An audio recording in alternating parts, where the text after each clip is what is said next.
আপনাদের ফোনে যদি এরকম করে ট্যাপ করলে, স্ক্রিনে ট্যাপ করলে ভাইব্রেট হয় বা কোনো কিছু বা কোনো একটা সেটিংসে প্রবেশ করতেছেন, সেই সেটিংসে এরকম করে ট্যাপ করলে ভাইব্রেট করে।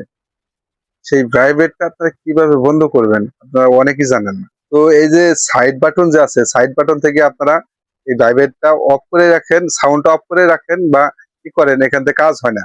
সেটিং এর ভিতর থেকে কিভাবে অফ করবেন একবারে স্থায়ীভাবে আজকের এই ভিডিও থেকে জানতে পারবেন। অনেকে এই সেটিংটা খুঁজে পান না বা কোথায় গিয়ে এই সেটিংটা অফ করতে হয় আপনারা ম্যাক্সিমাম লোকই জানেন না। তাই এই ভিডিওটি ফুল কন্টিনিউ করবেন। যদি আপনাদের এই প্রবলেমটা ফেস করে থাকেন অবশ্যই চ্যানেলটি সাবস্ক্রাইব করে রাখবেন। যদি আপনাদের এই প্রবলেমটা ফেস করে থাকেন এই ভিডিও দেখে প্রবলেমটা সলভ করতে পারবেন। তো কিভাবে সলভ করবেন ভিডিওটা তো দেখতে হবে, ভিডিও না দেখলে তো পারবেন না।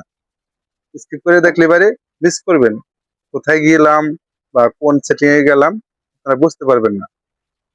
তো আমি সেটিংসে আসবো বা আপনাদের ডায়াল প্যাডে আসবেন। ডায়াল প্যাডে এসে আপনারা আসবেন এই যে থ্রি লাইনে আসার পরে এই যে সেটিংসে আসবেন। সেটিংসে আসার পরে এই নিচে টান দিবেন, এই যে দেখতে পাচ্ছেন এখানে এই যে সাউন্ড অ্যান্ড ভাইব্রেট, আপনারা এখানে ট্যাপ করবেন। আমি এখানে আসলাম, এখানে আসার পরে স্ক্রল করে উপর দিকে টান দিবেন। উপর দিকে টান দিলে এই যে দেখতে পাচ্ছেন এখানে ভাইব্রেট অ্যান্ড শিফট, তো আপনারা এখানে ট্যাপ করবেন।